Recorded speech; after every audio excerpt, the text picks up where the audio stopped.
Good morning unique Mitali ব্লগসে আপনাদের সবাইকে welcome. তা আজকে সকাল সকাল আমি ব্রেকফাস্ট করব।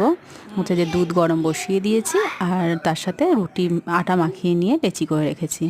এদিকে দেখো আমি রুটি বেলে নিয়ে আর করতে বসিয়ে দিয়েছি। চলো তার আগে একটা কমেন্ট পড়ে নিই। আগের দিন আমি ব্রেকফাস্ট করেছিলাম, তখন এক দাদাভাই লিখেছিল ব্রেকফাস্টে আলু ভাজা আর রুটি মানে obesity, overweight, diabetes and cholesterol, heart disease আর স্ট্রোককে ইনভাইট করা। আমাকে রিপ্লাই দেওয়ার আগে নিজের ফ্যামিলির ছোট বাচ্চাটির কথা ভাবুন। ময়দা, তেল, আলু, লবণ প্রতিটি উপকরণই বিষ। ব্রেকফাস্টে অন্তত এগুলো অ্যাভয়েড করা ভালো। থ্যাংক ইউ দাদাভাই, আপনার কমেন্টটি আমি নিলাম। তাই আজকের মেয়েকে ব্রেকফাস্ট দেওয়ার চেষ্টা করলাম। রুটি, দুধ আর তার সাথে ঘরে ছিল আখের গুড়, সেই আখের গুড় দিয়ে। তা যদি ভিডিওটা কিছু ভালো লেগে থাকে লাইক কমেন্ট করে দিও। তা টাটা।